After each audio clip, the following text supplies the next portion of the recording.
watch in English when I just paid this much for Rye? Okay. So I hope you enjoy the highlight show, which is just someone's highlights over a Michael Jackson song. Like, oh my God. No halftime show. That was literally my whole childhood. Good luck. Yeah. You're watching it illegally. Yeah. So hope you're really good at finding the red X to click away on the stream, so you don't get Russian girls want to meet you. No, I just want to watch Benfica. Everything's Ecuadorian in this household. Did I come too late? I missed the empanada bites and the Spross. You did. Like, it's great that this Canadian team is finally a real reflection of the country. Yes. And it looks like the country playing at the World Cup. It's still surreal. Thinking about it, thinking that we're going to hear the anthem at the World Cup. Now, you watch a lot of Serie A. Can we talk about how Rafael Leao is the best player in Serie A right now? He doesn't want to say He's it. inconsistent, man. Oh, bro. That was probably the worst Juve performance I've ever seen in my life. Or football performance in general, I think. And it was live. Because I paid money to be here. Watch this. I expected That's what made it worse. And I'm not fluent in Portuguese.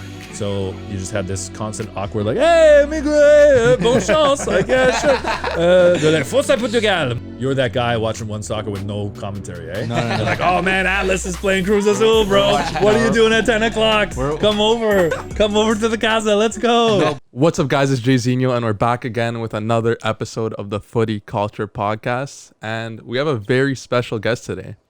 If you grew up watching football on TV in Canada, you may recognize this face. His journey's taken him from Windsor to the Champions League final and more. Today we got Brendan Dunlop. Welcome. What's going on, man? Hey, someone read the inside flap of the D-Row book, because that's the intro bio synopsis. right there. Really? Okay. That came straight from the heart. But yeah, welcome. We appreciate having you today. Windsor's in your heart. I'm from there, and I sometimes I forget it's in mine. Yeah. You got to appreciate a border town, right? It's a special place to grow up, man. For sure. My soccer influence is different because of that. I think, whether you're in the GTA or in Toronto, obviously your background and what you're able to watch and you get into it. It's funny to hear people talk now about how they watch everything. Right? There was a time where you were lucky to see 2 games a week. Yeah. And my introduction to international soccer wasn't Canada and wasn't Portugal, which is my background. It was the United States national team, because they were on ABC, because they would play at the Pontiac Silverdome. I can actually see those guys.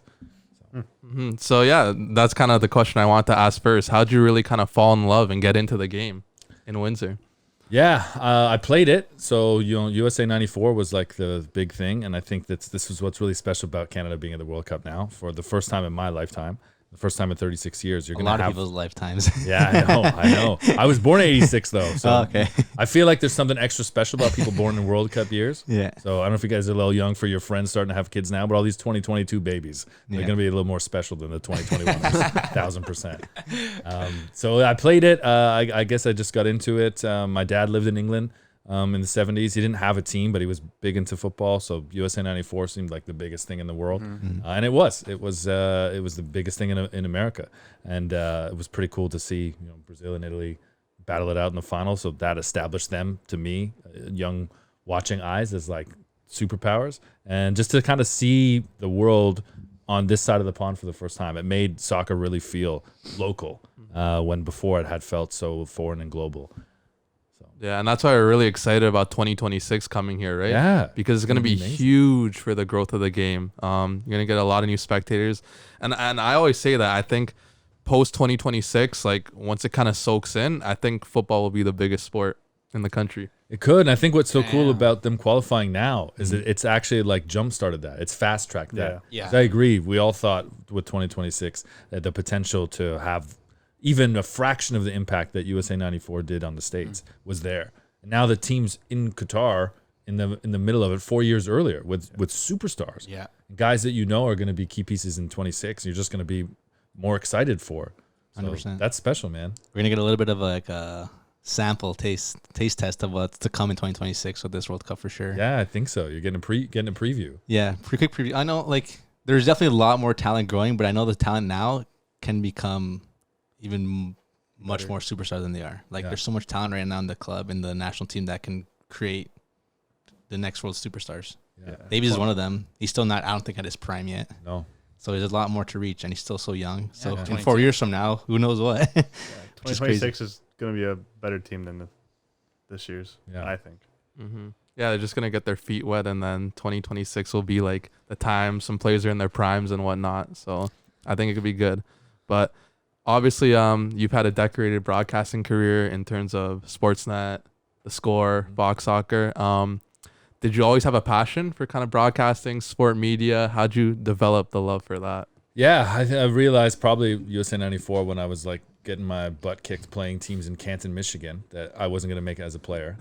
I was a goalkeeper, and it was just because of like, this kid is so slow. Like, let's see if he's got some hands and maybe he can be a goalkeeper. Sorry, kid, you should try hockey.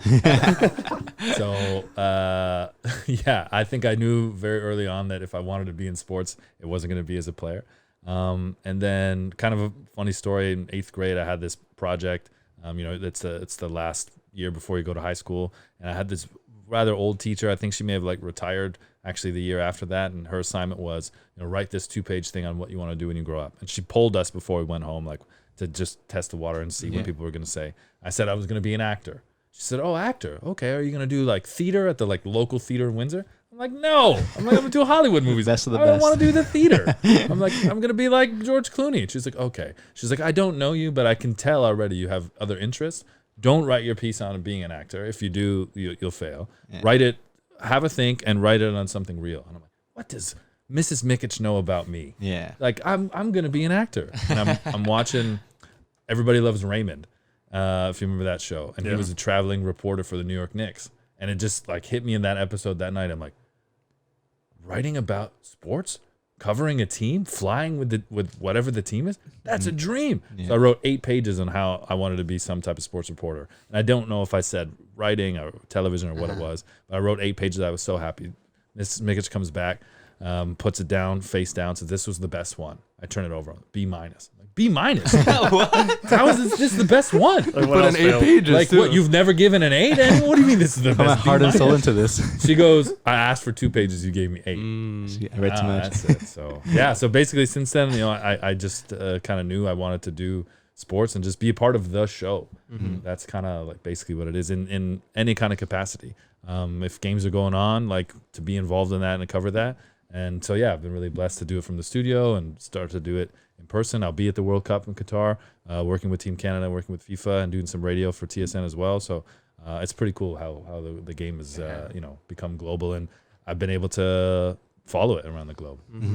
Amazing. And yeah, you burst onto the scene with theScore, correct? Thank and you. How would you say like the view of soccer in the country at that time compared to now? How has it changed? How much has it changed? What are your thoughts on that? What's cool is that theScore was at that time kind of a snapshot of how things are now, where you've got this show, you've built your own Footy Cultura, you've got your own group, of friends that you do the show with. All that's kind of missing are the pints. And that's what the Footy show was with James Sharman and Christian Jack. But that was on television, and that was like it. You didn't have YouTube to be able to express yourself if you weren't in the media. So I think that's what's cool now, is that the soccer conversation is so much more inclusive. There are so many more voices. There really was, just like the Footy show, the match broadcast on TSN and Sportsnet, and that was it. So now that you can have different pockets and different spots, and even us with Footy Prime, I think that's what's really driven it forward to a level where we all knew it could get to. But it's the access, it's FIFA, it's the fact that kids are consuming it on Twitch or Discord or whatever constantly. That's really up the level of it. And it's not, at that time, it was the broadcast that really mattered. If you had the Premier League rights, then people could pay attention. If you had La Liga rights, then people could watch. We had the Serie A, theScore, and I got to be honest, Italians don't watch. Like, the thought was, we lost the English Premier League to Sportsnet. Like, what's the next best league? Well, it's Serie A, Zlatan, and we got it the year that Milan won with Zlatan and Thiago Silva. Yeah. And I would tell, honest, we would get TV ratings that would come up NA. Not applicable. Oh my! No. Yeah, because all they do is watch Italy. That's it. Or they're watching on TLN, or they're TLN. not. Or they're not paying the premium subscription, right? For it, or they're watching on Rai. Yeah. Why would I watch in English when I just paid this much for Rai? Yes. Okay. So I hope you enjoy the highlight show, which is just someone's highlights over a Michael Jackson song. Like, Oh my god! no Okay. halftime show. That was literally my whole childhood. Tell us more, Chris. I remember my mom like ordering it. Like she was gonna order the score. She realized I can't remember what the price was a month. But then she's like, "Is there any other options to watch CDI?" Like, yeah, Rye, $6 a month, or $6 for like every couple months. So yeah, we'll get Rye. And halftime was miserable. I went to go do something else halftime because I couldn't stand that music. It was terrible. No halftime. But yeah, right. You get the news. It's Nono's connection to back home, right? Friday night, sexy car wash will come on, right? And then you get Serie A with a little bit of everything. On TLN though, like as soon as the game ends, then the MASH starts. That was my favorite. Or Everybody Loves Raymond. Or Everybody Loves Raymond. That's on there too. You were annoyed by that music, and for me, it's like the whistle just blew, and it's that MASH song right away. starts. Dun, dun, dun, dun, dun, dun, dun. Oh, Serie A's over. Oh my Gee, god. that's hilarious. Yeah, and having that panel early on was key, and was kind of like some of my earliest memories of watching like footy on TV here in Canada, like seeing Craig Forrest on Sportsnet talking about Premier League, seeing you on Sportsnet Central. Yeah, that's kind of how you like really learn the game in the beginning and kind of get into the culture, get the commentary and whatnot. So I think to see how much it's grown over the years has been incredible. It's exciting, right? And like, what about the generation behind you? Like, how will they consume it? It's funny for me to see now how, I don't know about you guys, I'd love to hear, but how many full games do you watch in a match weekend? Oh, Quite a few. Saturday, Sundays, we're probably here. If there's a good game, I'll wake up 7:30 in the morning, And you're watching all of them. and I'm watching at least till latest will be like 5 o'clock if it's like a good La Liga game. Okay. But like we're glued to the TV for like at least 5-6 hours. But you're multi-screening, you're still doing other things? There's 4 screens here, so we're definitely watching more than 4 but you games got at a the whole time. game. Yeah. Yeah, we're definitely running a lot of games, and then it's always there's something we kind of like. We always know like Sunday mornings or Saturday mornings, like you're watching footy Yeah. like nonstop. I feel though that it seems like the younger generation is just consuming the highlights, Yeah. Yeah. Yeah. right? That's true. And they're Yeah. obsessed with it. And I love PSG, and I've never missed a match weekend. Highlights. Highlights. You've watched every single Yeah. highlight pack on Liga.com or the YouTube channel, channel. whatever. I do love though that DAZN and Fubo totally got it right with the multi-screen on Apple. Yes. It's, you've got 4 monitors in front of you here. I have one giant monitor, and there's 4 games in it Yeah. when there's multiple games out. Now, people think I'm crazy, and it's probably true because you can't truly follow it. Yeah, At yeah, least it's like audio on one. Yeah. Like the main game, if it's Villa at 10 o'clock, then Villa's got the audio. But like it's like when you're driving, I say, you're always dancing, checking your mirrors. Like, yes, you're looking forward. You're focused on going We kinda forward. see- but you're always like aware. That's what it's like when you've got 5 games on. No, I understand. Yeah, it's like an NFL red zone kind of thing. Yeah. You just have the all only the games. the only bad outs like negative part of like watching sports nowadays is there's so many subscriptions and there's so many different ways to access these games. Like, yes, Premier League is one of the biggest, so you have to watch Fubo. Then you want to watch Champions League because it's the best of the best, right? That's the zone. And I think Serie A, I think, is in Fubo too. La Liga is in cable. Yeah. And then Dortmund, Bundesliga, I think, is in cable as well.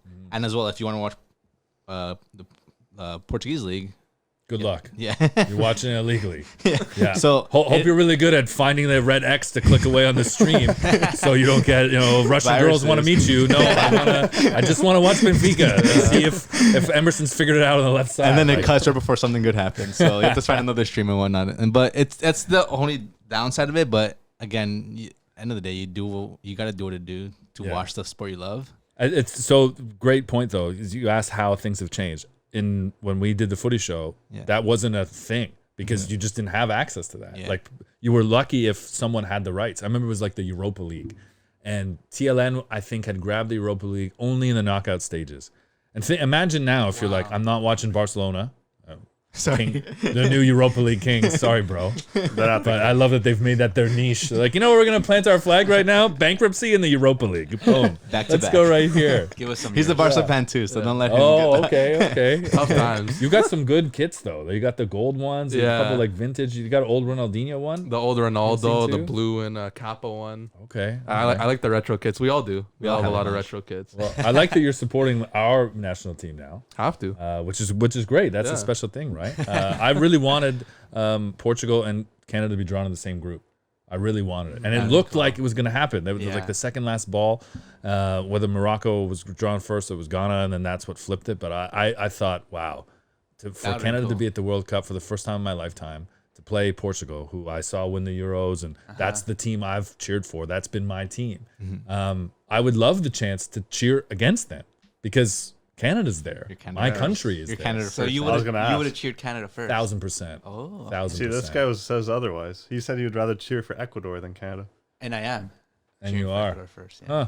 It's Okay. different. It's different for me because like my parents, I have an older sister, older brother, all born in Ecuador as well. Right. We're a first generation So, like, Canadian. we're first generation Canadians, and like our whole like the way we were raised is Ecuadorian, Hispanic, Hispanic, so like Hispanic, so. Yeah. even the football we started watching as kids too. Like my father who was watching football, it was morely It was all Ecuadorian football he'd Ecuadorian watch, football. right? So So that's how kind of we started watching, and even like the Okay. earlier World Cups, we always went for Ecuador Ecuador. because Canada was never really part of the scene at the moment at the time. Got it. So it was always Ecuador 2002, Ecuador 2006. I believe so. Yes. So and then I think 2014 was our most recent one, but then again they're this year. So and they're playing the first game, which is gonna against Qatar, and then luckily it's our birthday as well. Oh, on that Sunday. There you November 20th go. is our birthday, and Ecuador plays. They bumped it up for you guys. Give it Okay. a little call, you know. I Hello, can- it's my birthday. I Can you can please do understand this? that. Everything's Ecuadorian in this household. Did I come too late? I missed the empanada bites and the spros? You did. You did. Like, okay. Next time. But Next time. I know there's like that whole thing where the home team usually wins in their first game. Doesn't South Africa? I think Russia also won their first game. Yeah, but Yeah. that may have been fixed. So maybe Qatar, maybe Yeah. Qatar It might was win. against Saudi Arabia. So we'll see how that first game goes. So But yeah, no, I'm definitely going for Canada as well. Like, it's obviously something different for all of us because it's first time experiencing it. So Yeah. obviously you want to see the best of the best, and you want to hope for the best for all of the players who are going into it. But if Canada were to face Ecuador, I'm sorry, I'll go for Ecuador. No, I could resonate with them to an extent. Like growing up watching Brazil is some of my best memories of watching footy. And like you hear a lot of people say like they hate the international break, right? Like you prefer club football. I love the international break, even when it's friendly. It's like my favorite footy is watching Brazil play. So naturally, I kind of gravitate towards that. But You get generations of superstars. They've had Antonio Valencia. You know, no offense, It's but different. it's like you're always. When you're winning every single week, the time you play, right? Yeah. It's easy. must be fun watching that. Like look how they just rifle off some names of guys who are in form and stars. You're like, yeah, probably not gonna make Brazil though. Yeah, Like, exactly. Gabby Jesus, real slump. You know, he's only assisted in the last 5 games. He's probably not gonna be lucky to No. make the bench. Exactly. yeah, no, I mean we've entered like I think since '98, every World Cup is the #1 favorite, but it hasn't How's panned that out worked every out? time. Yeah. So Exactly. And then I guess there's, we'll and then see. there's Italy. Yeah, I only got one thing to cheer for this World Cup, so that was good for me. So what was your first World Cup that you fully consumed? Was fully, it 02? Was it 06? fully consumed was 06. 06, I remember right. seeing some Fully. highlights of 02, but Yeah. fully consumed I think was 06. Definitely the Zidane headbutt. Yeah. So I remember that was one of the most the biggest like memories I've had, which is that World Cup. Obviously, one of everyone's my- biggest yeah, memory That's one of my first World Cup Especially memories, in watching foreign. Yeah. the Italy, France. because we were in St. Clair We too. were in St. Clair. They had And the you know- big TV Big Yeah. in monitor. the park, Yeah. and that's my first memory. Everyone there and just watching it, seeing the headbutt in this big screen. Like, what just happened? Isn't this football? Someone just got headbutted. I asked that because like the World Cup is such, and the Euros are the same, but it's like a snapshot in time, right? Yeah. Whether star players are injured, or club teams are poor form, or someone like Hakim Ziyech is at butting heads with the coach and like Yeah. he's not there, but that the highlight pack, the movie that they make that runs on YouTube forever, like Oh, it's yeah. just this frozen snapshot of what soccer was, and then you get a whole bunch of people that either dive in or dive in harder because of a tournament. And so with Canada there now, like playing at the World Cup, it's still surreal No, 100%. Yeah. thinking about it, thinking that we're going to hear the anthem at the World Cup. Crazy. That, like everyone's going to be asking you about Alphonso Davies and other players like Jonathan Osorio or Alistair Johnson Stacchio. or Stephen Eustáquio, who is naturally my favorite Canadian. Yeah. He is so good. He's so good. He's probably he's the engine of the team. I think. I guess besides Davies, he's got to be the most important player on the side. and he's going into the tournament kind of in form. Kind of informed. He's playing like Champions League, out of scoring this- goals. out of this world. Yeah. We're recording this like match day 6 in the Champions League, and I think it was Michael Singh that tweeted when he committed to Canada, there was no chance he could have played for Portugal. That's what I saw a tweet about that. I was reading. I'm like, this is so cool. This is so true. Like And now he would start for Portugal. I think no? sorry, João Moutinho, you're out of the team Yeah, of course. because Eustáquio's going to play. 100% he would be a starter, I think, in my opinion. which is I amazing. know, it's crazy to see. Kids from Leamington. Yeah, Leamington, Ontario. You know, I just love, I just love what he's done. Like, face adversity, and just to be able to get to that level, scoring goals on one of the biggest teams in Portugal as a Portuguese Canadian. In the He's so Champions League. fiercely On the biggest proud stage. to be Canadian. This is what's great. You hear him talk about the brotherhood and playing for Canada. Like it'd be easy for him to be like, I'm Portuguese, Yeah. because he lived there longer. Exactly. He's played. That's his first language, and it's in practice. It's great that this Canadian team is finally a real reflection of the country, and Yes. it looks like the country. Yeah. Yeah. You know, I know not all of it doesn't look like Northern Alberta, okay, or Manitoba, but it does look like a better reflection than Canada teams of the past. 100%. And it's like a true immigrant story, which is really cool. And we all have come from immigrant backgrounds. Yeah. That we can now celebrate and see that on the national team stage, on the world stage. That's really cool. Yeah. Yeah, it truly represents the melting pot that Canada is, right? And that acquisition of Eustáquio, I think, is huge because that's like the first kind of, I guess, big dual national that they're able to acquire, and it'll just lead onto the road of acquiring even more. Oh, 100%. So I think him committing to Canada was a huge statement. Yeah, it's gonna be big. I mean, if that doesn't happen, like I don't know if you get someone like Ugbo, who had the Ike Ugbo, who had the chance of 3 other places. Yeah. I understand why Junior Hoylett waited as long as he did. Don't fault the guy. Canada was in a different spot. Like, oh, do I want to go travel around the world and farther distances and go to the Caribbean to play with Scott Arfield, or do I have the chance of playing for England? Like, I understand why you'd want to, sit and wait on that. And no offense to Scott Arfield, great player, might be in Qatar. He might. They I've been might hearing really some need him. rumblings. Yeah. I Might heard that, really yeah, need it's him crazy. in Qatar. So yeah, Do you see Tomori as the one that got away? I think Tomori and Asmir Begovic are 2 guys that you just think it's like life. I don't know if this is just something I've come to now, like in my mid 30s, or we're coming out of this pandemic, but I regularly catch myself thinking like parallel universe. What if this had happened instead? You're watching too many Marvel movies. I actually don't watch Marvel movies, but maybe that's it, bro. Maybe it's just like time. Maybe that's the influence they've had on the culture. I'm not even watching, and now I'm thinking about life like that. But like, tell me you're not looking at Ronaldo sitting on the bench next to Casemiro, just spitting out Tremosu rappers, and he's like, what if he went to Man City? Yeah. What if he'd actually gone and played with Pep?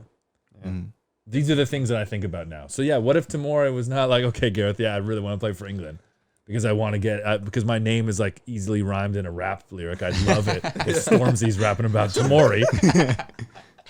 And not getting minutes.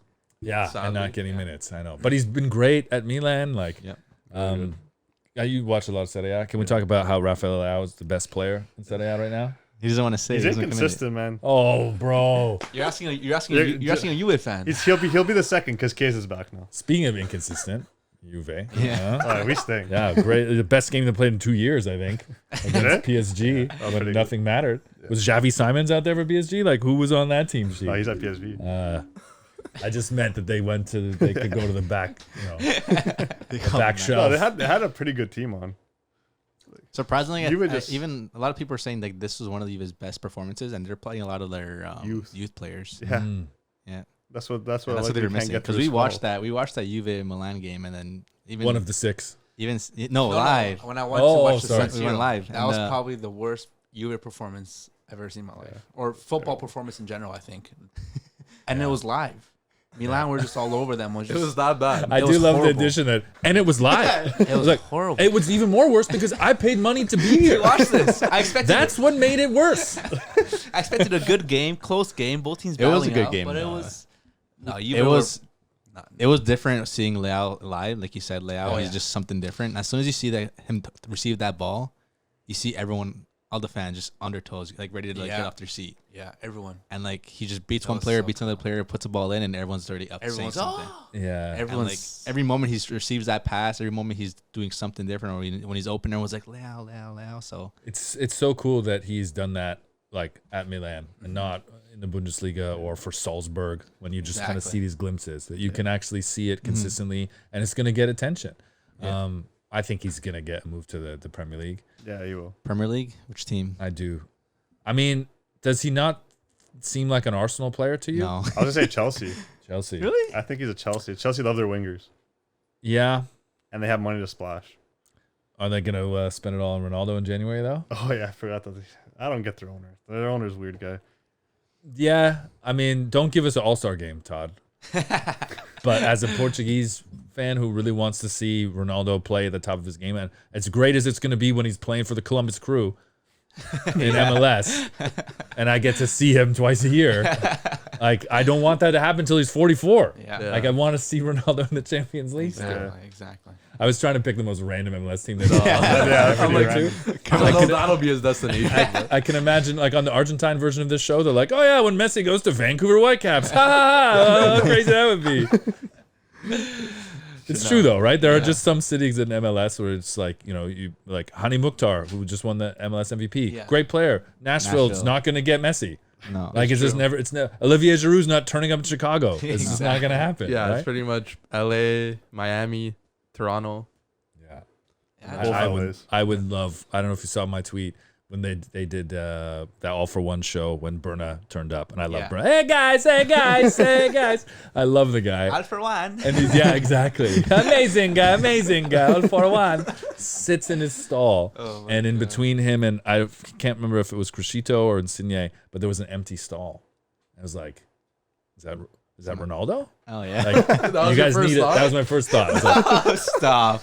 I mean, you've got two of the A pieces here, and there's an empty stall in between them. Like for photo ops, put Osorio in there. What, Jaden Nelson that has to be in the corner? Like fill it so that it doesn't stand out and look empty. How about you sit there? Me, Yeah, you get bro. I run like a 400-pound man. Like for whatever reason, I look great, and I've got the boots. You've got a couple of pairs of boots I got on the wall here, like on purpose. Everyone looks the part, but I've got like 7 minutes to like fool you, right? It's like people always say like, oh, watch the Sportsnet guy. Like good. So it's like I'm just creating space for other people, but then a ball comes in or I got to make a run and they're like, oh, this guy sucks. You're the best second striker. A lot of people love to play next to you. Pull the defender away. Yeah, my best position is left out actually. left bench. Now, if I don't put the team together, it doesn't happen. Like There you go. that's why I'm always the captain. I'm always the captain so that I know I'm that. playing. And then if it goes to penalties, people are like, oh, he put the team together and he's taking the money for the last 3 sessions. Like, Might as well. Hey, you're free to play for our team whenever you want. okay, but I gotta drive all the way up here Yeah, to you can drive Aurora. all the way up here, Okay. though, yeah. All right. But like just back to Leao a little bit and like the Serie A, like is obviously these players love to see those big moves to Barcelona, Real Madrid, even some Premier League teams. But wouldn't it be great just to continue keeping those stars in the league and making Serie A back to where it was before? Yeah, has the funds. So this is a great question, especially in your generation. I think when you have the opportunity to consume so much, yet you're speaking about Serie A from a time that was before my time, when they had all the Dutch stars, when they had Shevchenko, stars. as we go into the 90s and early 2000s. There was that period where I talk about when we got the rights in theScore, where like Zlatan and Thiago Silva from Milan. I forget who else would have been on that team at that time. Pato. I mean, Kaká had left like 2009. I feel like when Kaká left, the Serie A was on such a dip. And then the league started to reflect like Europe's economics. And that's why the Serie A kind of stayed in this zone where, yes, these clubs are big. They could still attract star players. They were always going to attract international players. But now you'd see, it's not that crazy to see someone like Rafael Leao go to Wolves, Yeah. right? Yeah, It's not that crazy to see these players. Look at Samaka. Instead of Juve or Napoli or some team locally in Italy, I mean, domestic team where you thought he would go and be a superstar, it's West Ham. Yeah. And it's West Ham for 40 million transfer fee. Yeah. Why? Because he's making 150,000 pounds a week now, minimum. And it's probably more. Yeah. But like, you're not getting that in Serie A. It definitely is the money because you can never see like as soon as players go into the Premier League, like they're set. They're set. Why go anywhere else? They're set as for much life. as much as one thing is loving the sport and playing for like your club, your dream team, the club you supported growing up. End of the day, like you want to get the money and live that life. And these teams know this as well. And it's like it's no secret why Juve and Barcelona and Real, but I think more so Juve and Barca were pushing I thought you were going to the Europa League route, and then you brought up Real Madrid. Oh, Super I League. was pushing the Super League. Why they were pushing that agenda so hard It's because they need that Yeah. just to sustain the level that they're at, because they're going to get trumped by some team like Everton or Newcastle. We're watching this happen live now with Newcastle, right? And they're competing. they're What are they, good. 4th or 5th now? Fourth place. Yeah. 4th. Yeah. Well, Eddie Howe's built something pretty good up there. Bruno Guimaraes, by the way, is Haaland. And Joe Ellington. He's also a good player. yeah. He's been good. I love how they call him Joe Linton, by the way. Joe Like, Linton. over anglicized his name. Joel Linton. Oh, you Portuguese mate? That Joe Pinto, he's great. Like João, like yeah, Joe Matinho. Joe Matinho. Who's Joe Matinho? Oh my. But even players like Napoli star Kvara, Oh, like he's gonna get picked up like sooner or Madrid later. already won him. Next year. You mean Next year. Cavaradona, bro? Let's make it easy for him, bro. Let's anglicize it by making it Argentine and simple. I see it. But like that whole Napoli side, like a lot of those players, like already gonna have big eyes on them, even in Yeah. this Premier League, let alone Cavaradona's going to be great at Southampton next year. Yeah. Yeah, for sure. There you go. No, I hope that that's not the shift. Yeah. But that's that's the economics of football in general. I mean, how many you can list a bunch of teams from the Serie A that would have star players. Cesena, Sassuolo is constantly selling them out. Yeah. They become a factory, right? Yeah. And they're always selling to Juve. They're always selling to Napoli. Juve. The difference is now it's Juve and Napoli and Roma. They're selling to England, and they're selling to mid-tier Mid-tier teams on paper, but it's the books, like in the offices, They have where a lot more money. they're writing checks that Juve, Milan, both Milan teams just can't compete with. Yep. That's football. We'll see where that goes, but I want to touch back a little bit. We're talking a bit about Portuguese players. Okay. You being a Portuguese Canadian. Yeah.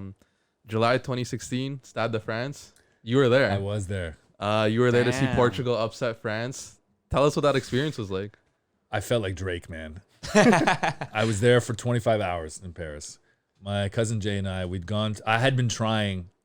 Portugal played Poland, I think, in the last 16. Yeah. Or that before they beat them on penalties. And as soon as it must have been the last 16.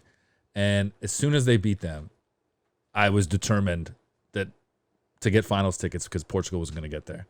Just the way the bracket looked. And I think it was Croatia. They had another tough test, but once they beat Poland on penalties, I was like, that's it. Like, they're going to be there. Yeah. I exhausted every contact I know, bro. I was texting people that were in sports circles that weren't even soccer circles. Like, hey, Luke Wilson, remember we did that charity thing? Do you have any European friends that might have tickets? Yeah, I think I got a guy. Let me try. Okay, great. So I'm knocking on every single media door possible. Could I get even press creds? But I wanted tickets to be able to go. At least tickets. So the final was on a Sunday. It's like, it must have been Thursday night. I went to the Blue Jays game with my cousin Jay. And he says, hey, any luck getting tickets? I'm like, nah, man. I'm like, let me try Luke Wilson again and see. He said he had a broker. And I think as we're talking about this, he texts me and says, hey, man, any luck getting tickets? Like, my dude's ghosting me. I'm like, man, you're my last resort. I guess I'm staying. And so my cousin Jay looks at his phone. He goes, well, FIFA's releasing more tickets tomorrow. I'm like, good luck, bro. That's like a lottery. Like, Yeah. good luck. So we're, enjoying the baseball game, having a few drinks. And now I'm starting to feel like confident. Like, you know what? We're going to get tickets. I blast everyone on my phone that lives in a different place, thinking that I have a better chance if I'm, buying tickets from my brothers in Hong Kong. Hey, can you do this? Like, here's my, if it's, as long as it's anything less than 2,000 euros, just do it. And I'll wire you the money right away. I was messaging everyone, a couple English people in Australia. I had a friend in South Africa. I wake up at 8 o'clock. This started at 6, by the way. The tickets were released at 6. Oh, shoot. And you woke up at 8. No, because I was drinking. Yeah. So I wake up at 8. Priorities, man. To my cousin Jay calling. Oh, man. Oh, I missed it. It's 8. Damn. Then he calls the missus' phone. Oh, Jay's calling my phone. I'm like, oh, yeah, it's these tickets. Hey, man, sorry. It's like, do I get 4 or do I get it? Do I get 2 or do I get 4? Oh, shoot. What? Do I get 2 or do I get 4? You're in? He's like, yeah, man, do I get 2 or do I get 4 tickets? Get 4, man, get 4. Thinking we could, worst case, we sell the other 2 and we could pay for the whole trip, right? Which is not easy to do in Europe, as you know from having bought European tickets. Where unlike in North America, where if you bought 4, you can sell a multitude of ways. Yeah. These are hard tickets. Like, so I'm going to stand on a street corner in Paris in the final and hope to not get robbed of my 2 tickets as well? Yeah. Not a chance. Yeah. So we took Jay's dad and his brother-in-law, and it was amazing, man. Wow. It was, we booked the flights, and we flew out there. on the Saturday. We landed Sunday. I think we were supposed to land at 10 a.m. or something. We're on that defunct Icelandic airline, WOW Airlines. Wow, that was a bad journey. But we got there at 1 o'clock. The match was at 6 or 9. I guess the match would have been at 9. To see this cavalcade of Portuguese people, ethnically Portuguese people, who did not speak Portuguese because they are Parisians. Cheer for Portugal because, like your situation, that's their upbringing. They're Portuguese people who just lived multi-generation now, lived in France. And I'm not fluent in Portuguese. So you just had this constant awkward, like, hey, migre, bon chance. Like, yeah, sure. They're like, Forza Portugal. I'm like, that's a funny way of, what island are you from? Paris. Yeah, the third largest Portuguese city on the planet. Paris, actually. So to see them win and know that there were so many like Parisian people that cared about it as much as I did as Portuguese supporters. The Champs-Élysées was filled with cars as if the home local team won because they were locals. Cheering for Portugal. And we did that until 2, 3 in the morning. That was amazing. Yeah, it was really special. I still can't believe it happened. Honestly, it still feels like a dream. That me getting to the final was the win. Yeah. And then Portugal actually won. Winning it. Yeah. And considering Ronaldo gets injured in that game, there with that kind of final shot. Did you lose all hopes there? Yeah, when Ronaldo got injured. When Ronaldo got injured, I definitely... That was the first time I realized I thought about how much money I'd spent. I just like... at the first, you're just like, credit card, take this, that, whatever. Like, $15 €15 for a pint? Absolutely. There's not even alcohol in it. Who cares? Get 2 of them. Like, you weren't thinking about anything. And then I watched the moths attack his face, and he gets subbed off, and this is where they lose 4-0. Yeah. It was 0-0, right, at the time? Yeah, it was 0. That was the first half. Yeah. And now we can look at Ronaldo as the greatest player and best assistant coach of all time. For sure. For having helped. You're there. You witnessed both. Honestly. I love Ronaldo. I think you know that. I kind of felt the same way when we were watching the Manchester derby. Okay. And we realized that Ronaldo wasn't starting. I'm like, that's when I hit him like, man, I wasted all his freaking money. Yeah. Ronaldo's not playing. I know. He better at least come on. And he didn't come on at all. And I was like, okay, what the? I know I saw an amazing game. Haaland, of course. I'm a United fan. So honestly, obviously watching that, it was like, hey, they're losing 1-0, 2-0, 3-0. Just bring them on. I'm seeing the United fans starting leaving. I zoom in my camera. All the City fans are flipping them off. Of course. Calling their moms all these names. I'm like, he wore a Man U jersey, but luckily he had it covered. I had to cover it up. Those fans, my gosh, crazy. They're pretty. They'll get on you. So wait, you're a United fan, but your tickets were with the City fans? Yes. Yeah.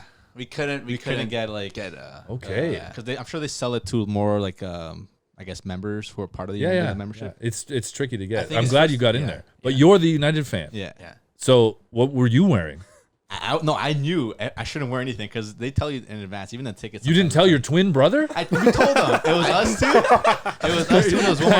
It was us two and one more buddy. So we all went and we're like, David, don't do it. And like as soon as we got off the train, security guard was like you. Yeah. Either you cover that up or you have to go to the home So section. they send you to JD Sports to go buy like a jacket? So I was like, give me a second. This guy's like, is there a Hudson Bay here? How do I need to go buy a new piece of clothing? He had to. I buttoned it up. I had a polo even shirt on because we were doing a little bit of content, we were recording some content, we were asking people some questions, and right. like I saw this stuff. we were even seeing like other fans just like getting like just ripped on. They were just saying all this stuff to them, and even like we were sitting down, we had our seats down. Obviously, City fans are around us, and like even one guy next to him, he was from Norway, but he was there to watch Haaland, obviously. Okay. But he obviously, you're a football fan, you want to record everything you get. He's recording some of the Man U players, and the fans behind us like, why are you recording them? Why are you recording them? We're like, it's that serious. It was that serious. It is you that can't even serious. record them. It was crazy. Like honestly, at the end of the day, we're seeing Haaland score 3 goals. You saw Foden score 3 goals, and at least some United players got some goals in. So, as much as they lost the game and we didn't see Ronaldo win, I still think that was a great experience because we got to see something that a lot of people didn't get to see. As a football fan, you won. Yeah, I'm a football fan first. I'm a United fan second. Like that's always what it'll be. Like I'm watching football from day to night. Yeah, it can be any football. But I'm glad that you can appreciate. Yeah, I appreciated that. I appreciate the game, and that's the thing. Like Haaland scoring those 3 goals, and like you saw the moments live. You're like how did he do this? Like you watch these moments on TV, and you're like, how's this guy scoring these goals? And there was one goal I think De Bruyne crossed it in. I'm like, he's not getting this. He's not getting this, and he literally like slid like stuck his leg as far as possible. Defenders was just stuck frozen and he scored that goal. No one else is getting that. No. You think about all the greats like Ruud van Nistelrooy, even Ronaldo. Yeah. Ronaldo. Like I tried to describe Haaland as sometimes I do these cross-sport references. This is my Sportsnet Central. Because I'm always using a North American sport to explain some soccer point. People are like, hey man, so this guy going to this team, like give me the equivalent. I'm like, so McDavid, he is on a really bad team and he decides I'm just gonna play in the KHL instead. And they're like, oh, okay. Whatever that reference is.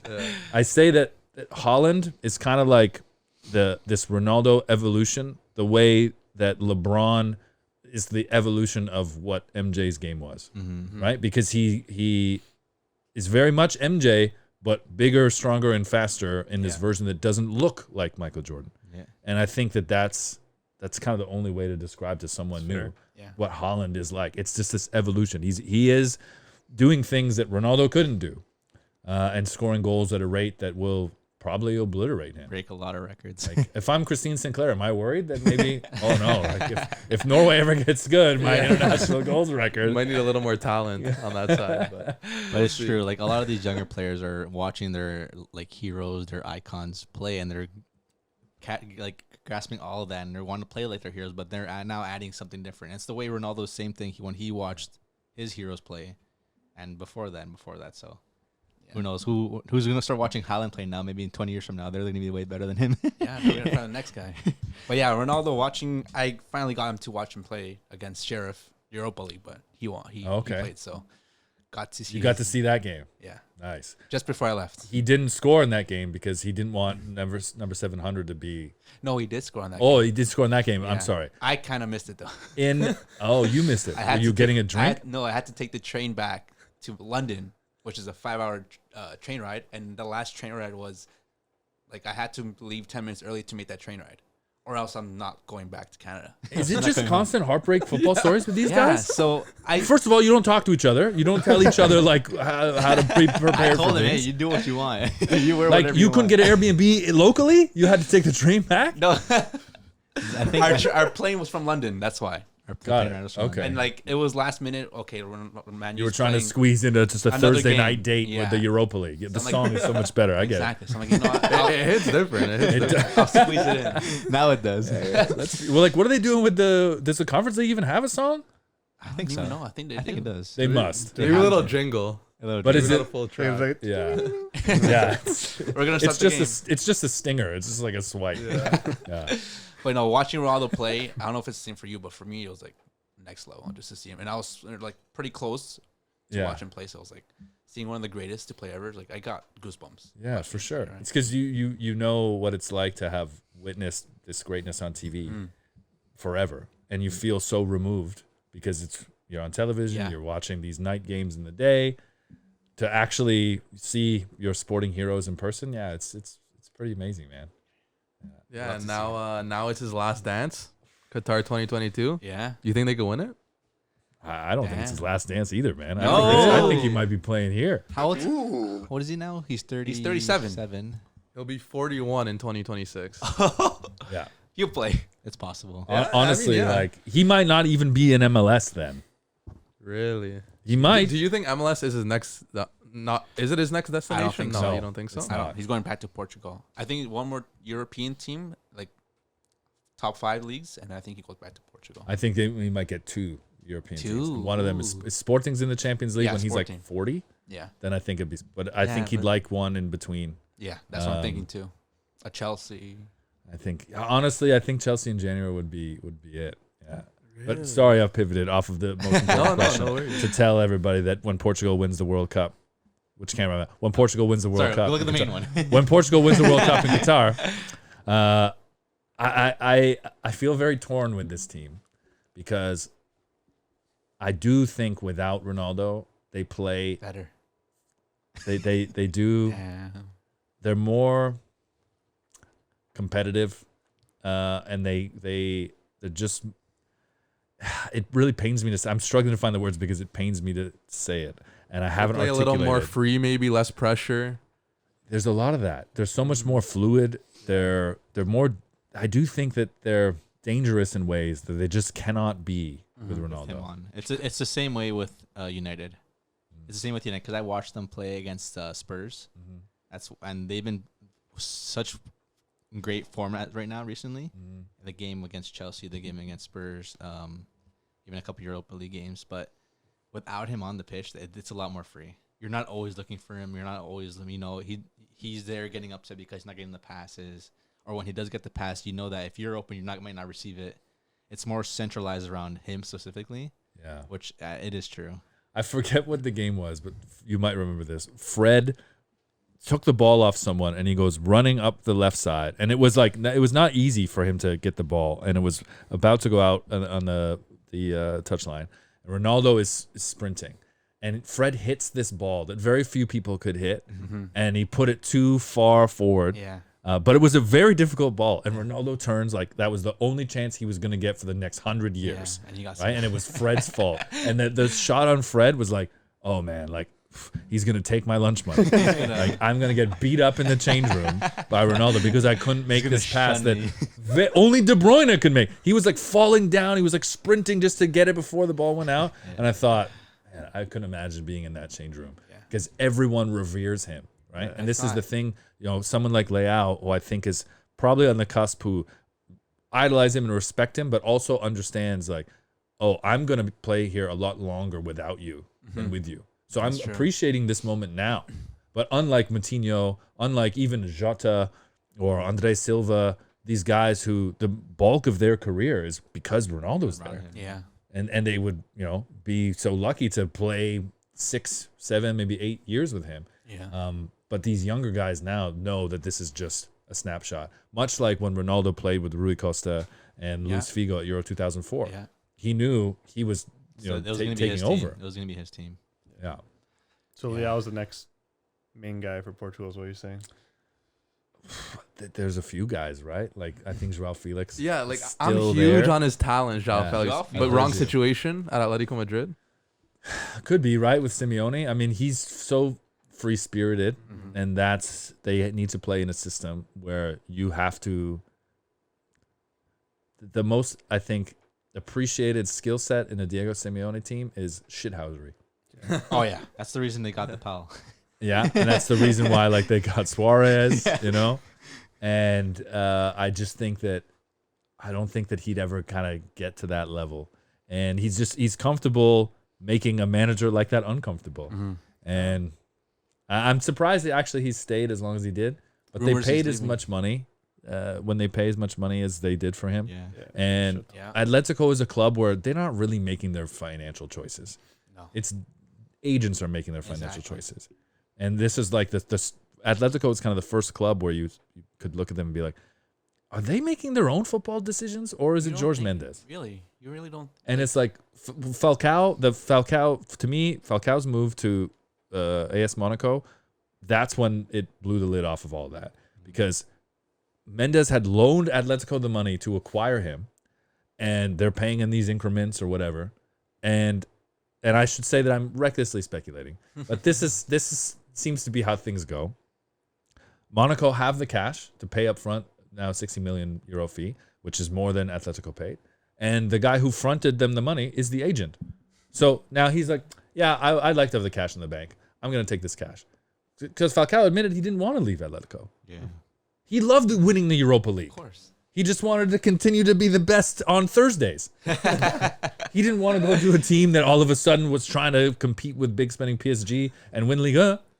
It's not for everyone. He didn't want to live in a principality. He liked Madrid. Some people love Thursday nights. Yeah, that song hits different. It slaps. It does. Atletico Madrid legend though. Yeah. Oh, he is. We watched Atletico Madrid versus Rayo Vallecano against Falcao. Yeah, and Falcao scored the 90th minute penalty. Amazing. And everyone was quiet. Yeah. All the Atletico Madrid fans were quiet. What are they going to say? They're going to start saying things about Falcao. Like, he's one of their legends. It was fun to see, though. I got a heartbreaker travel story. The week that Rudy Gobert shut down the world, that day, March 11, 2020, I was supposed to fly. I was going to go to Amsterdam to visit a cousin, but then I was going to stay with a buddy in Italy for a week. And we had this great football boys trip. We were going to see Roma Milan at San Siro. Damn. and we were going to see Ronaldo and Juve against Lyon. I think that would have been the second leg maybe in Torino. And then I was going to take the train myself through the Alps to Munich to watch Alphonso Davies and Bayern take on Chelsea. Damn. And Jesus, that was the second leg. The first leg was like Fonzie's introduction to the English speaking soccer world, right? Everyone on this side of the pond knew who he was. Everyone in Germany knew. Most, I think, continental Europeans knew, but England was just like, who's that American guy? No, he's Canadian. What? Yeah, that's it. That was the introduction at Stamford Bridge, right? So I didn't get to do any of that. I didn't get to make the trip. The world stopped, and when it came back, Alphonso Davies cemented himself as the best left back in the world. Yeah. Yeah. So- It's still crazy to see seeing him in the fifth Pro World 11, a Canadian, like crazy. And a guy who that year that they won the Champions League, and he was named the best left back in the world. Yeah. He'd only started playing the position that season. Yeah. Yeah. That season. That's what blows me away. I got mad when they were playing him left back when he was first course. playing for Bayern. I'm like, what? These guys rapid. they're using Play him on wrong. Play him in the wing. Yeah. But Niko Kovac is like, there's no way you're beating Ivan Perisic Yeah. like on my pecking order. And like all the other guys that I've got here, I don't remember who it was at the time. But he goes, you're too good not to have on the pitch. Can you play left back? And most people be like, no. And he was like, sure, I'll try. Right. And it's amazing to watch like his evolution, Jonathan David's evolution, someone who went from playing, I forget what the level was in Ottawa. Yeah, and go to OYSL Genk. for Gloucester Hornets. Yeah. There you go. To now be one of the most coveted strikers, I think, Yeah. in Europe. Fighting Like, for top goal scorer in Liga. Yeah, he's been great this year too. and he seems the most comfortable. He strikes me as he doesn't really have like an emotional spectrum. He's just his one speed. It's like score goals and occasionally occasionally smile. Like, has anyone ever seen his bottom row of teeth when he smiles? No, just the top. There's you get a little bit of a glance. That's it. He's so locked in. Yeah. With Joe David and Fonzie in great form, Eustachio killing it. What are your thoughts? How do you think Canada is gonna do in Qatar? Honestly, man, they have a chance to get out of the group. I think they get 4 points or they get 0. Wow. And 4 points out of who? Like, what's the breakdown there? So I guess this is where I protect myself in this. That I think that there's 2 options to win.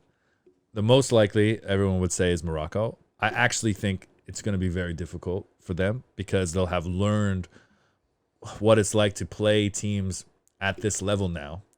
And there's not a fear of exhaustion, but they will go in fearless against Belgium. And if they lose 6-0, fine. They've lost to De Bruyne and some of the best players in the world. Yeah. And then they're going to go up against a team that has all the pressure on them because they're expected to have the floor wiped. And I think that they can match up and play against Croatia better, having gone through the fire with Belgium, regardless of the result. I don't think they're going to lose 6-0 to Belgium, but they could nick a draw. We've seen this with the big teams in these opening tournament openers. It wouldn't be beyond the realm of possibility for Canada to actually grab a point against Belgium. But I do think they have the opportunity to surprise Croatia or Morocco, and I think they can tie one of the others. So 4 points could be enough to get through. They could also lose all 3 of these games and still, I think, make us very proud for having been there. For sure. And set themselves up to be not just dark horses when they're co-hosting in 2026, but to be a team that you think is looking for a quarterfinal, that has expectations of quarterfinal or bust. Yeah. And this is Canada, man. Like, that's so exciting that in this short period, we can talk about them in that space. The biggest thing for me, especially with these teams in the World Cup, man, we've seen it every World Cup. Costa Rica, Iceland, like these small teams can go far and surprise a lot of big teams, right? And especially with Belgium and Croatia too, they've lost a lot of not key players, but also like their family, fear factor, like that family, even like that like heart and like that relationship they have with everyone, like with all the players together, right? And like that's something Canada has. Like they're all like a big like group, and they've all achieved this together to get to point B together. Like from the very start, from even before qualifiers, you have to like make the rounds into qualifying, and even Belgium, like Croatia, like there's always just new players coming in and out, There's not Yeah. that relationship they've had like going in together. So even the manager, I'm not sure who's managing Belgium now. Is So it Martinez. Still It's still Martinez, Martinez, right? And Thierry Henry is the And then it's just like highest I profile feel like assistant. they're always up and over their head, like, oh, we're like the one of the best. We have to go into this moment. We can win the cup, but they never compete. It never happens. it's that golden generation, right? Yeah, and then even they're feeling the weight of Croatia that. too. They've lost quite a bit of players that are key players for them, and then Modric can't really do much by himself anymore. Modric looks pretty good though. Man. He is, still- but he's Champions still League, elite. like, He he's is, Their very midfield's good. looking good. Brozovic, Yeah. Kovacic. But again, Yeah. Canada can surprise a lot of players and a lot of people. Yeah, Fans. there's good things to see. Like Lukaku, like he's kind of still injured right now. He's gonna head into the tournament, obviously not in form. Yeah. Hazard's downfall has been Thorgan's better. monumental. Yeah, He's not And that- now he's a not left that- back. Now He's not that good either. yeah. So Yeah. I mean, there's points to be taken for sure. But I want to see Kamal Miller put his elbow through Lukaku's Yes. face. Yeah, that's what I want. but who do you think scores Canada's first goal at a World Oh, Cup? That's good. Damn. after Champions League match day 6, stack you, I think. Canada's first goal. I think it'll be Kyle Larin. I think it'll be Kyle Larin. So you're starting him then in that first game? Like, will it happen against Belgium? You think? Honestly, I think because he's not been in form, it's unfortunate this move to Club Brugge didn't work out for him. Yeah. At least it hasn't yet. But also, he started very slow at Besiktas as well. He had to go on loan. It looked like it was done. I thought he was coming back to MLS. And then he became one of the best players in Turkey and one of the most informed strikers, definitely in CONCACAF. So I think going up against, and not that he goes up against, in playing in Belgium, he's not going up against a lot of Belgian opposition. But I do, funnily enough, think there'll be some comfort in that opening game. And I think that John Herdman's going to have to make a lot of other decisions as well. And that might be one that if he feels Kyle Larin believes he has a point to prove, and I think that he does, that he's going to want to see him do that against Belgium.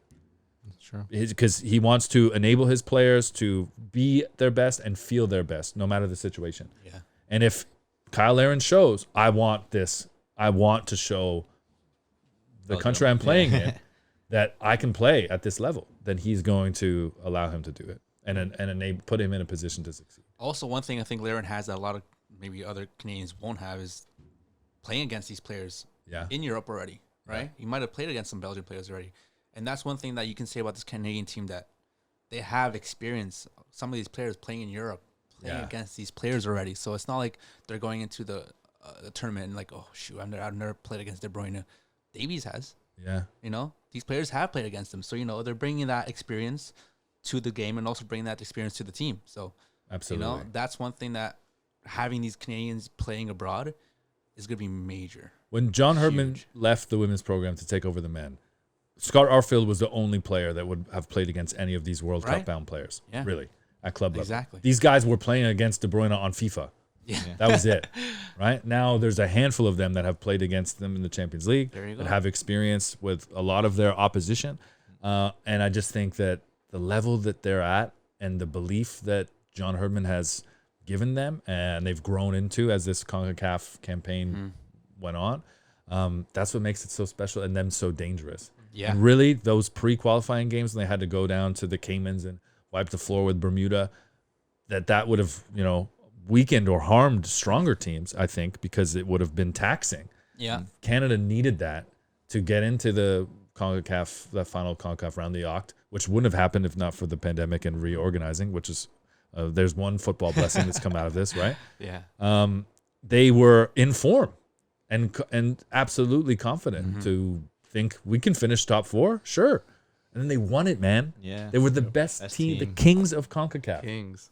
Like, move over Mexico and the Mexico, Stars man. and Stripes. Mexico, because we watched a lot of Mexico football too, Mexican football, and especially Mexico play. They're so poor. You're that guy watching One Soccer with no commentary, eh? No. You're like, oh man, Atlas is playing Cruz Azul, bro. watching- What are you doing at 10 o'clock? Come over to the casa. Let's go. No, but the national team, even what's his name, the Argentinian, the manager, Tata Martino? Tata Martino, he doesn't have it, and the thing is, they won't let him Doesn't go. have it. They won't let him go because it's so close to the World Cup, and I feel like a lot of teams going into the World Cup have a Manager poor situations? situation. Like not not that Portugal is having the situation, but that he's a little bit having some problems too, I think.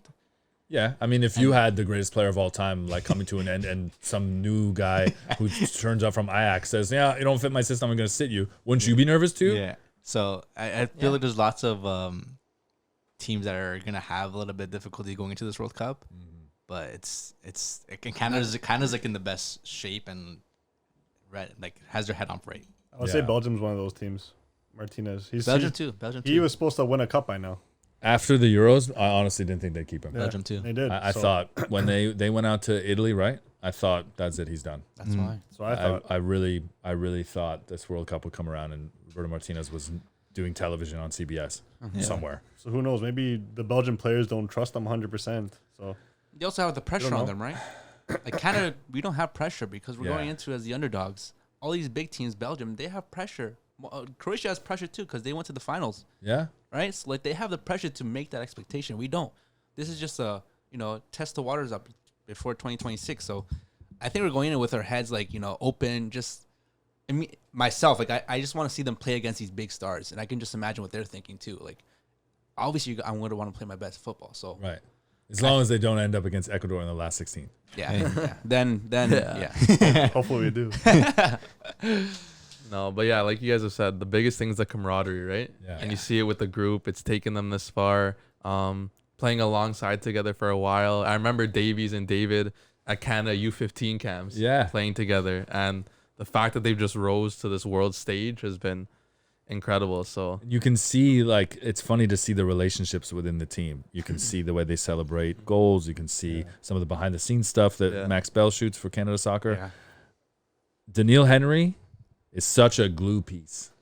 And I've heard some other people, Josh Cloak talked about this too. There's the fact that they can have 26 players in this roster as opposed to 23 allows you to make some room decisions over tactical decisions. That's true. And I think Doneil Henry will be one of them because those guys love him. And in the room, he's such an important figure and voice, even though he hasn't done that on the pitch, even though he makes Canadian fans and Toronto FC fans a little nervous when he's out there, just a red card waiting to happen. yeah. That's a player that I would bet is on the plane. I would bet actual money that Doneil Henry's on the plane. Of all the questionable spots, would they bring Arfield? Is Weatherspoon gonna make it? What about Teo Corbiano? Yeah, Corbiano too. I think for sure Doneil Henry's on the plane. Yeah, you need locker room guys, right? And seeing that Kennedy is out for the World Cup, it just opens up another spot for him, right? Yeah. So I think he'll be there. Yeah. Yeah, I'm excited. What do you think about Brazil? I'm loving the team. Or winning it. Yeah. He has $1,000. Think they're winning it? They're not winning it. Italy's gonna win it. Oh, wait, Yeah, no, they're not. exactly. No, I do think Brazil's my pick to win the tournament. I think they've been firing in qualifying. Their only loss in years was pretty much that Copa America final against Argentina, which is a sad loss. But the attack's great, the midfield's great, 2 world-class goalies. The defense is solid, and the chemistry is just there. Same thing with Canada, the camaraderie. These guys love playing with each other, and Neymar doesn't have that pressure that he does in previous tournaments where he was the only world-class attacker in the side. Now he has Vinny Jr. on one side and Rafinha or Anthony or Richarlison or Gabriel Jesus. So I'm confident heading in. I think I could do the job. Do you think Gabi Jesus makes the team? Yeah, 100%. Richarlison, do we know for sure he's out? No, he's back. He's back. Conte said, yeah, he's good. Oh, Good to okay. play.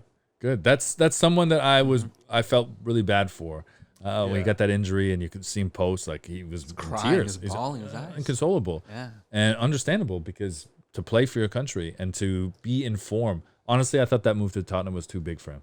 Really? I thought it was too fast. I think Joao Felix's move to Atletico actually was too fast. That was too Understand fast. why Benfica took the money, and not at all that they're the same player, but in seeing like the value and why it's appealing to have this very free flowing, creative, entertaining to watch player on a team like Spurs who have higher aspirations. I just thought, well, he's not getting in ahead of Son and Kane and That's what I thought Kulusevski. too. So where's this guy go? Where's he playing?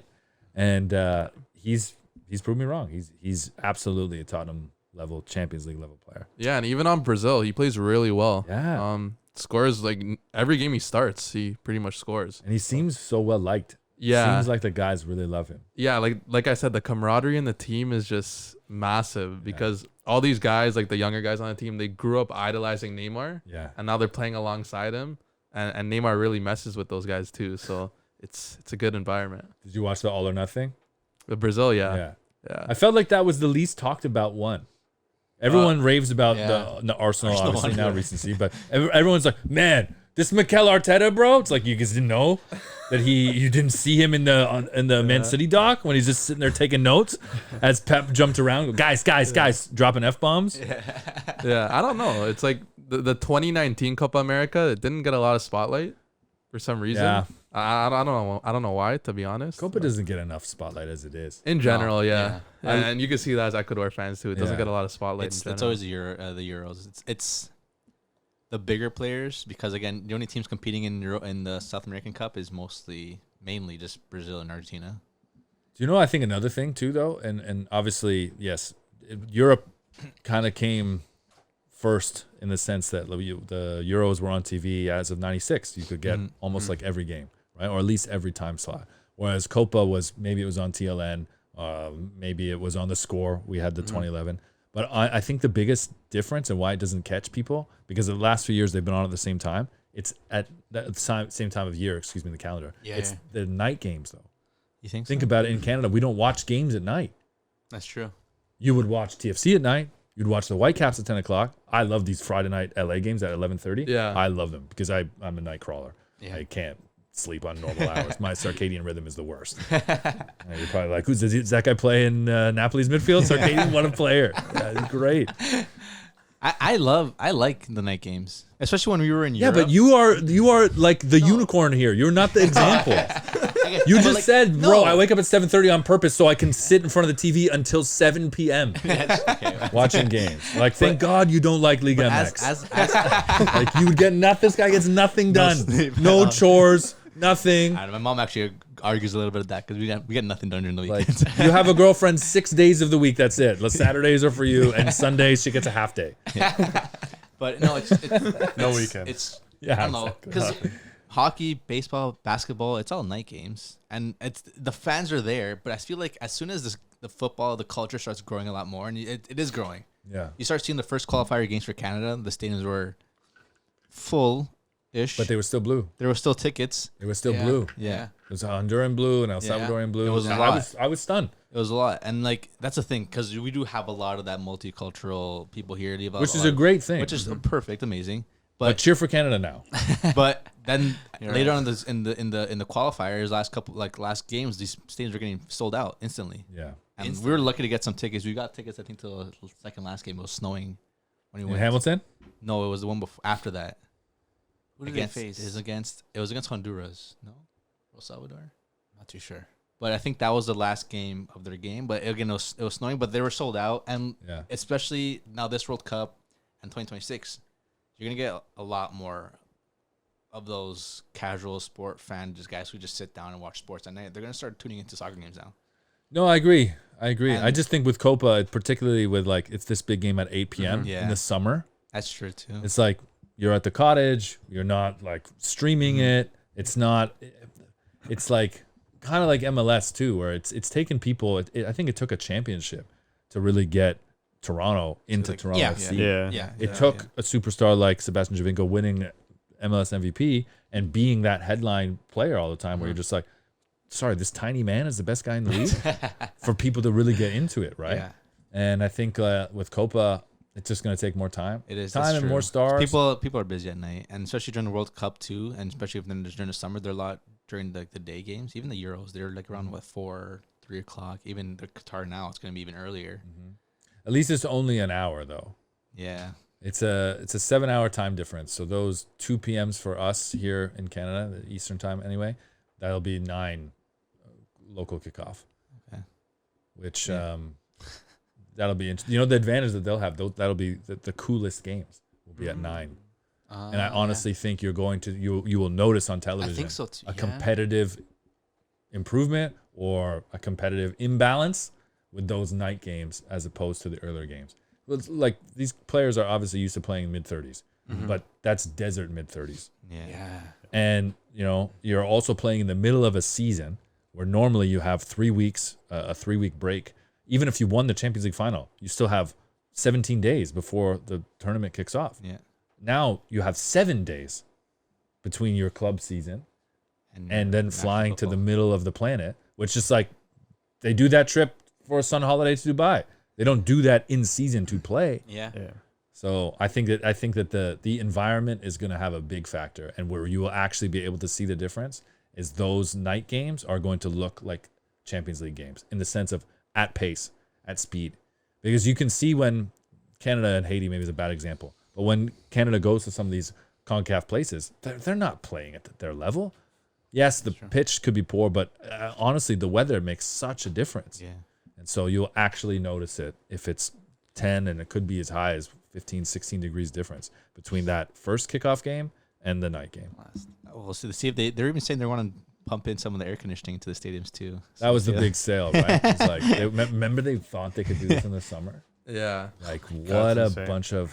I love that Netflix is dropping this Sepp Blatter anti-FIFA documentary on the 14th, like just before it's just been sitting in a can. Like, nobody knew about it. Yeah. And it's like, oh yeah, by the way, on the 14th, we're going to release this documentary about FIFA and Sepp Blatter. Oh, okay, yeah. Yeah, Qatar kicks off next week. Can you sit on that? No viewers. Oh, man. It's exciting, man. Oh, what 17 days away, pretty much. Yeah. 7 days away. It's gonna be coming up tomorrow. It's gonna be like nothing. We're excited. I'm excited. So did you already like take work off? Like you've got nothing going on for the World Cup? Work off. Yeah. I just came back from vacation, but I'm going back on vacation. But those early games they'll be exciting. We'll see if we can do some more content with that too, which is gonna Nice. be fun. And you're gonna be there, so it's gonna be exciting for you. Yeah. Thanks. Yeah. No, keep pumping out the content, guys. I love it, man. I love. I just came here so I could be in one of your promos. Yeah. I just want to. I just want to You'll be in dance the in the preview. camera in front of this cool wall and be like, "So I was thinking I want to do this." Yeah. Yeah. Anything else, definitely. Jay? Yeah. As we kind of close out here, I wanted to ask you about your book. Oh, thanks, man. you- I'm sorry I didn't bring you a copy. I meant no to, worries. and I left it. Yeah, So no. I'll have to come back. Huge congratulations on that. Thank you, man. You wrote a book alongside DeRosario. Tell us about your relationship with him and even like what he means to Canadian soccer that a lot of people don't realize. Yeah, I mean he's an icon. He's he was the GOAT. As iconic as Christine Sinclair is for the women's program, and as important in taking Canadian soccer forward, that was Dwayne De Rosario at a time where you didn't have enigmatic Canadian players that were creative and had flair and almost this Brazilian style to the way that he played, or freedom, if you would say, as a Canadian. Fiercely proud Canadian who always flew the flag. It was a player I was always super interested in. It was a player that made me interested in Major League Soccer at a time when he was winning trophies and you could only see the final on TV if you had ABC. Yeah. And maybe there was 1 or 2 games on Canadian TV. But to be honest, I don't even think there were. It was just a handful of games that you could probably catch because they were national American games. And he was the MVP in those games. And he was scoring the golden goals in those matches and making you excited about Canadian soccer. He was really, I think, the first for a lot of people. No disrespect to the Gold Cup winners of 2000, but I just don't think that they didn't have the spotlight or the shine at that time to be able to have the impact that he did or grab the attention, I guess, that he did. So yeah, to write Dwayne De Rosario's autobiography, D-Row My Life, with a foreword by Lennox Lewis, was awesome. It was a marathon project for the two of us. We started it in 2016. The book would have probably come out in the fall of 2020, but the pandemic pushed it back until spring of 2021, which allowed us to really have a full scope of his life, post-retirement. So I really think that extra 6 months allowed us to get a more complete version of the man, and he would, I think, admit this as well.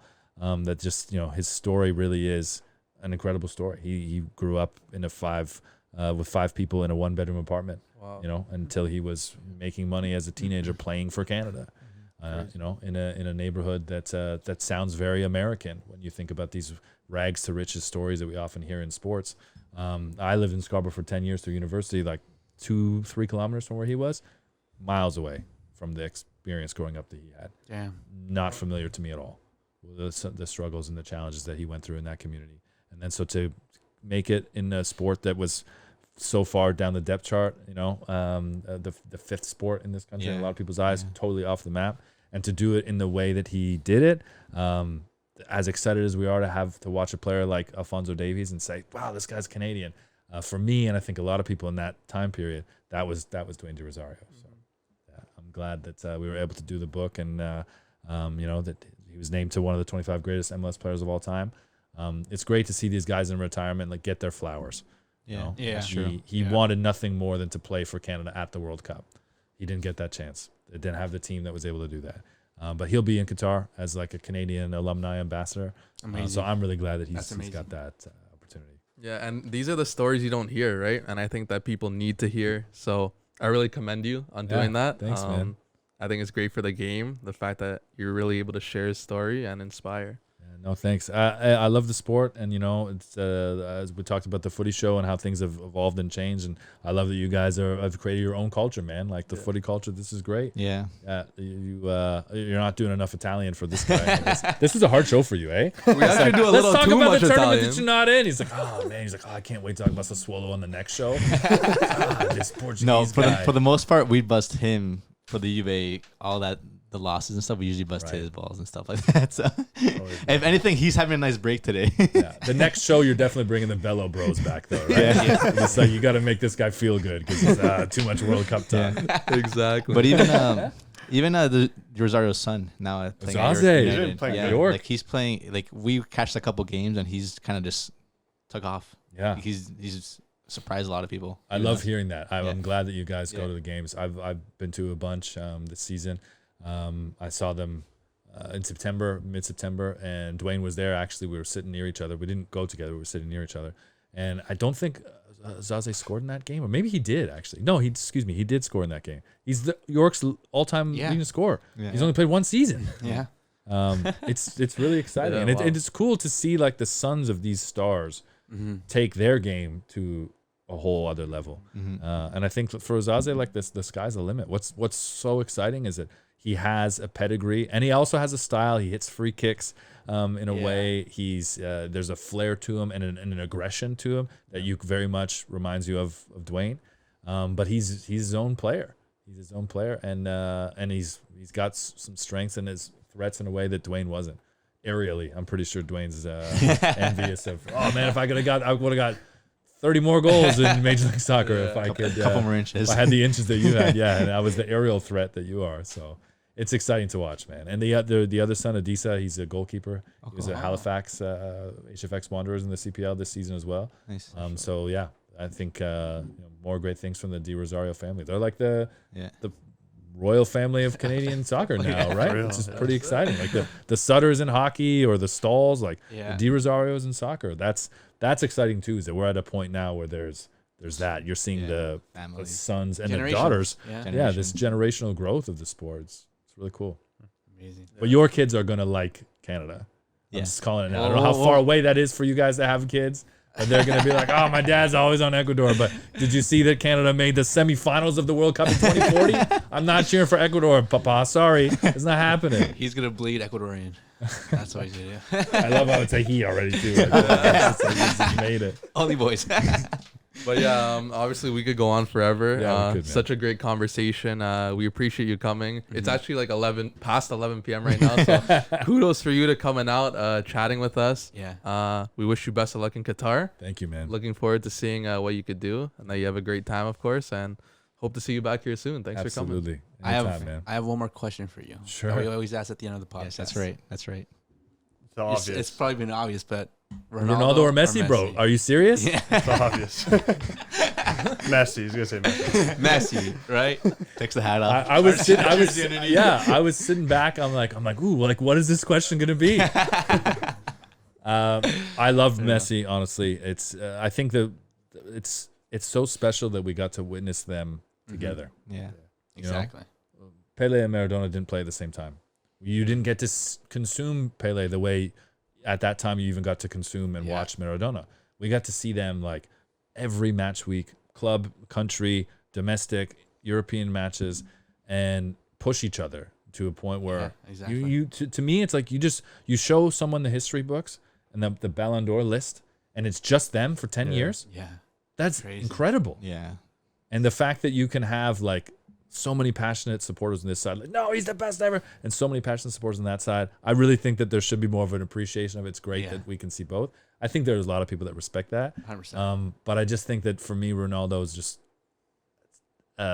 slightly more dynamic, and it's the fact that he was able to evolve his game. Yeah. And like you can pinpoint where and how, and him consciously doing that. From moving to a number 9 to being a goal scorer, to retiring the step overs and recognizing when he lost the pace in that way, to like not getting sucked into this gag and press, all of these things, winning in different places. I think, you know, if Messi had gone to Burnley instead of PSG, maybe I'd think differently about you know, that aspect. Hey, he's still at that level. That's why he's at PSG, and every team wants him. Just saying. But I respect you. I respect your choice. But yeah, we'll end it off 2 there. years in them, though. Anything you want to say to the camera? Shout anything?